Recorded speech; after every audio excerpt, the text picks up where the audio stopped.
Hello friends, welcome to Sohang classes. I hope आप सब अच्छे होंगे। आज बात करते हैं जेरोम ब्रूनर की कॉग्निटिव डेवलपमेंट थ्योरी के बारे में।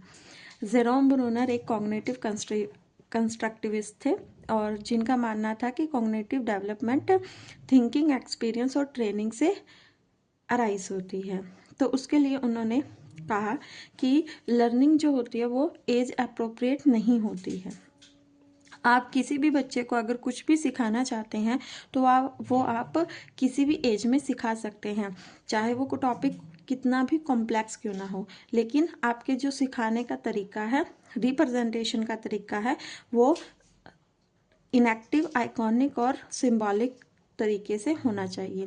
तो ये 3 स्टेजेस और रिप्रेजेंटेशन के मोड्स जो हैं वो जेरोम ब्रूनर ने हमें दिए हैं। 3 modes of representation: inactive which is action based 0 to 1 years, iconic image based stage 1 to 6 year, symbolic language based 7 to 7 years and the above. इसको हम एक एग्जाम्पल से समझ सकते हैं कि जैसे एक 0 से 1 ईयर का बच्चा होता है, वो रैटल को सिर्फ उसके शेकिंग से पहचानता है कि इसे मैं शेक करूँगा तो इससे एक साउंड प्रोड्यूस होगी। लेकिन एट द आइकॉनिक स्टेज बच्चा उसे इमेज से या उसके डिज़ाइन से पहचानना शुरू कर देता है।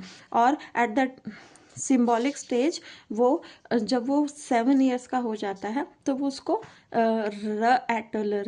रैटल बुलाने लग जाता है और उसको उसका नाम पता चल जाता है। नाउ कम्स टू एक स्पाइरल करिकुलम की टर्म जो है वो जेरोम ब्रूनर ने हमें दी है, which means idea should be introduce at the simple level first and then revisited at the more complex level at the child grows. तो जेरोम ब्रूनर ने कहा कि आप किसी भी स्टेज पे, किसी भी एज पे बच्चे को सिखा सकते हैं, लेकिन आपका तरीका EIS इन 3 मोड से जुड़ा हुआ होना चाहिए। और धीरे धीरे आपने पहली बार बच्चे को सिंपल तरीके से किसी भी टॉपिक को इंट्रोड्यूस करना है और उसको बार बार आपने रिविजिटेड करना है। और जैसे जैसे आप उसको रिविजिटेड करते रहेंगे, हर लेवल पर, हर टाइम, हर रिविजिट में आपकी जो कॉम्प्लेक्सिटी है वो आप इंक्रीज करते रहेंगे। तो जैसे कि फोटोसिंथेसिस 10th क्लास का एक टॉपिक है जो बहुत कॉम्प्लेक्स है, लेकिन ऐसा नहीं है कि 10th क्लास से पहले बच्चे ने वो टॉपिक जो है वो पढ़ा नहीं है या उसको उसकी समझ नहीं है। बच्चा फर्स्ट क्लास से सेकंड क्लास में बेसिक तरीके से उस चीज़ को समझ के आया है कि व्हाट इज़ फोटोसिंथेसिस, और प्लांट्स अपना खाना बनाते हैं, सनलाइट यूज़ करते हैं और वाटर एंड मिनरल्स यूज़ करते हैं। तो बच्चे को बेसिक एज अप्रोप्रिएट वो नॉलेज है उस टॉपिक की, और उसको उसने हर क्लास में रिविजिट किया है। और जैसे जैसे उसने उसे रिविजिट किया है उस टॉपिक को, उसकी कॉम्प्लेक्सिटी बढ़ती ही गई है। और साथ ही साथ ब्रूनर का बिलीव था कि जो स्टूडेंट्स होते हैं वो ज़्यादा अच्छे तरीके से सीखते हैं जब वो खुद से डिस्कवरी करते हैं। जब स्टूडेंट्स खुद साइंटिस्ट होते हैं, मतलब वो खुद फैक्ट्स और रिलेशनशिप्स को खुद से डिस्कवर करते हैं, तब वो ज़्यादा अच्छे से सीखेंगे, रादर देन कि उनको सिर्फ बता दिया जाए और उनको बोल दिया जाए। तो इसके साथ साथ ब्रूनर ने एक और टर्म हमें दी है जिसका नाम है स्काफोल्डिंग। तो ये जो स्काफोल्डिंग टर्म है ये एचटेट की बहुत फेवरेट है, इससे ज़रूर क्वेश्चन ज़रूर बनता है।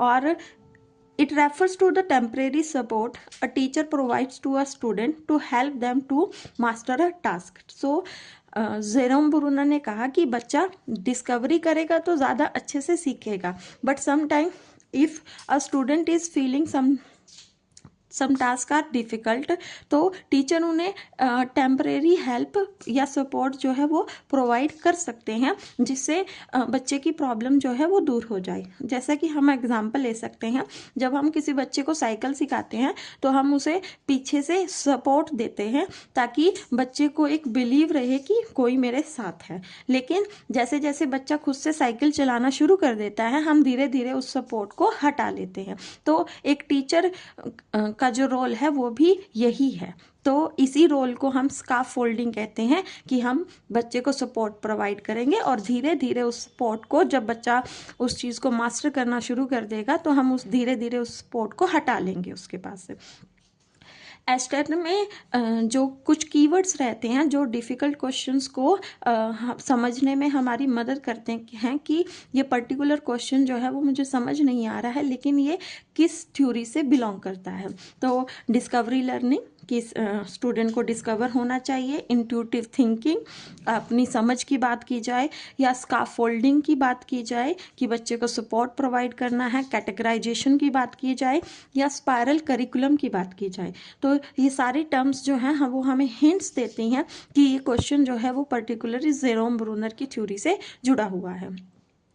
स्काफोल्डिंग जो है वो वर्ड वाइगोत्स्की ने भी यूज़ किया है, लेकिन जब भी आपके एग्ज़ाम्स में क्वेश्चन आए स्काफोल्डिंग के बारे में तो आप हमेशा आंसर जेरोम ब्रूनर ही करेंगे, क्योंकि ये जो स्काफोल्डिंग टर्म है इसको फेमस जेरोम ब्रूनर ने ही किया है। और इसके साथ साथ पियाजे और ब्रूनर के जो थॉट्स हैं उनके अंदर थोड़ा सा डिफरेंस पाया जाता है जो हमें कंफ्यूज कर सकता है हमारे कम्पिटिटिव एग्ज़ाम्स के अंदर। तो उसके बारे में भी थोड़ी सी बात कर लेते हैं।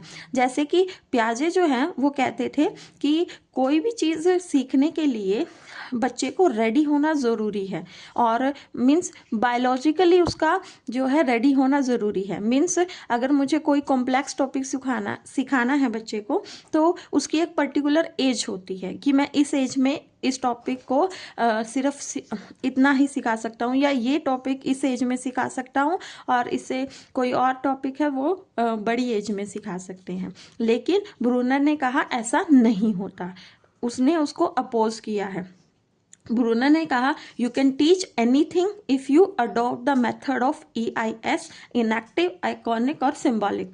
सो ब्रूनर ने कहा कि अगर मैं कोई भी कॉम्प्लेक्स हो या सिंपल टॉपिक हो, अगर मैं वो किसी बच्चे को सिखाना चाहता हूँ तो उसमें एज जो है वो बच्चे की मैटर नहीं करती है। तो और हम EIS का मेथड अपनाकर रिप्रेजेंटेशन करके हम बच्चे को वो सिखा सकते हैं।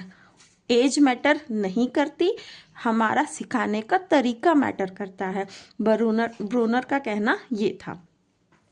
और जो टीचर होती है वो सिर्फ एक लेक्चरर नहीं होगी, वो एक फैसिलिटेटर की तरह भी काम करेगी, जो बच्चे को टूल्स प्रोवाइड करेगी जो उसकी डिस्कवरी को और अच्छे से एनहांस कर देंगे और उसकी डिस्कवरी को मास्टर करने में हेल्प करेंगे। तो आइए एक बार क्विक रिवीजन कर लेते हैं।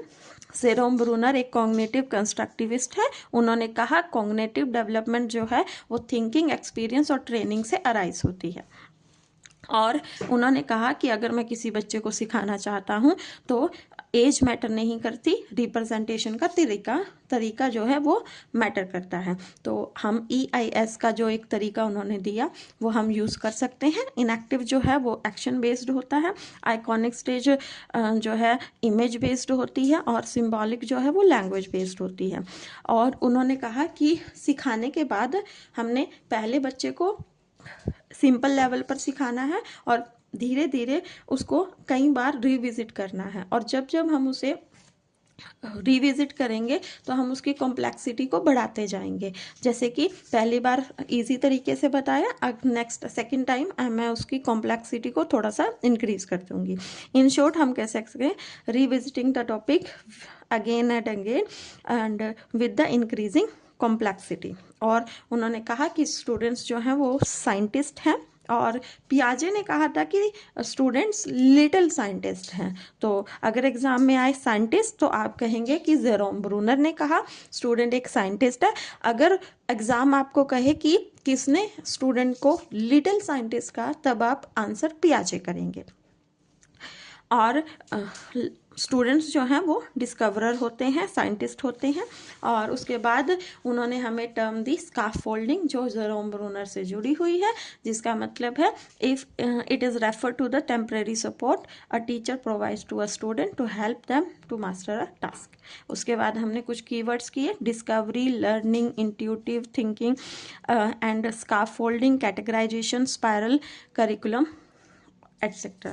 And Piaget said कि बच्चे को एज अप्रोप्रिएटली जो है रेडी होना चाहिए, अकॉर्डिंग टू एज रेडी होना चाहिए। लेकिन Bruner said age doesn't matter, our method of representation or teaching is more important to teach the student. So this is for today. और मैं इसके लिए कुछ क्वेश्चंस जो हैं उसकी भी एक वीडियो डाल दूंगी ताकि आपको क्वेश्चंस के बारे में एक हिंट मिल सके। तो ऐसे ही हम CDP से जुड़ी हुई थ्योरीज़ को आगे करते रहेंगे। अगर आपको मेरा तरीका पसंद आया हो तो लाइक शेयर सब्सक्राइब करें और सोहंग क्लासेस को सपोर्ट देते रहें। Thank you for today, bye.